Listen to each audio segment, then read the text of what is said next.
Hi, I'm Chris, and today I'll be providing care for a chest drainage system.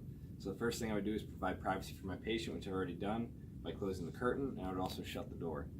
Second thing I would do is identify the patient using two sources of identification. First, asking the patient his full name and date of birth, and then confirming that on his wristband, and then that's good.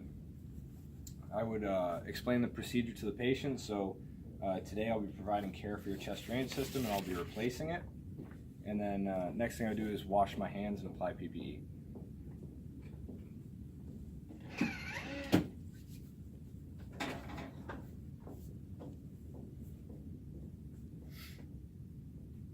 I'm going to ask the patient, or I'm going to assess the patient's pain level on a scale from 0 to 10. How much pain are you in?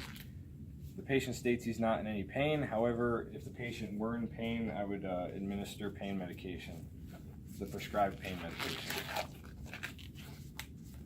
So first thing I'm doing is I'm exposing the site of the chest tube.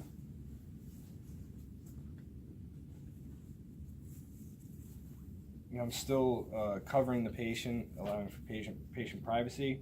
And I'm looking at the padding and the dressing over the top, making sure that it's dry and it's occlusive. And then I'm also making sure that there's no kinks in the tubing. And I'm being very careful not to pull the tube out while I'm doing this. So I'm just assessing, making sure there's no kinks in the tube, there's no loops or anything like that.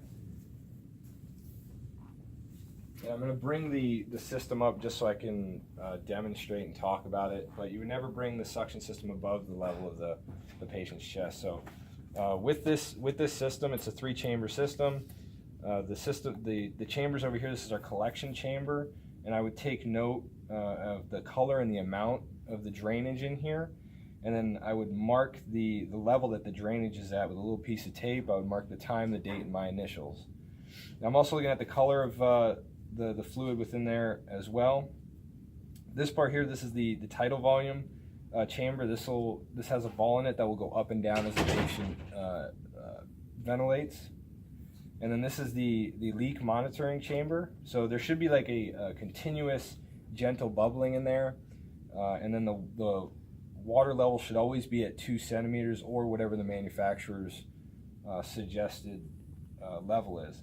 In order to check that, what I would do is I would shut off the suction, and then that would allow the bubbling to stop so I could check the water level. If the water level is below 2 centimeters, I would add normal saline or sterile water, and then I would restart the suction.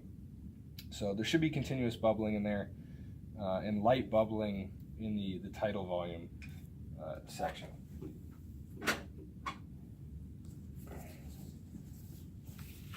So I would reposition the patient here, make sure that they're comfortable, remove my gloves, and wash my hands.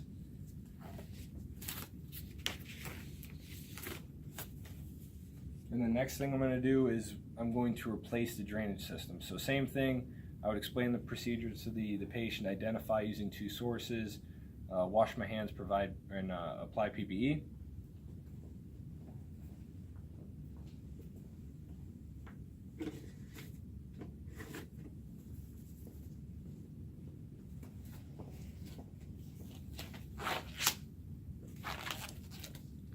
So I've gathered all the supplies I need for this.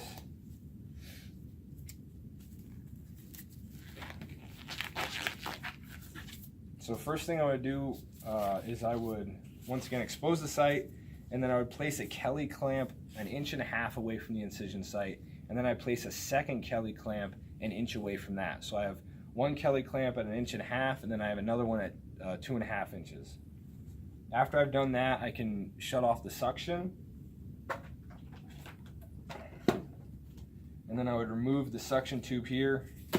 And I'm being very careful because these tubes are supposed to remain sterile. And then I'd remove the drainage tube as well. This is the one that goes directly to the patient. And then I would just get a new system and then reapply.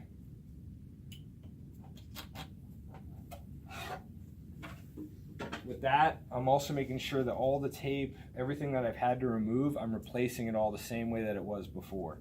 So after I've applied the new system, I'd remove the clamps and restart the suction, and I'd reassess the monitoring system just like I did before, starting from the incision site all the way down, double checking the tubes and all the chambers. I would lower the bed to the lowest level.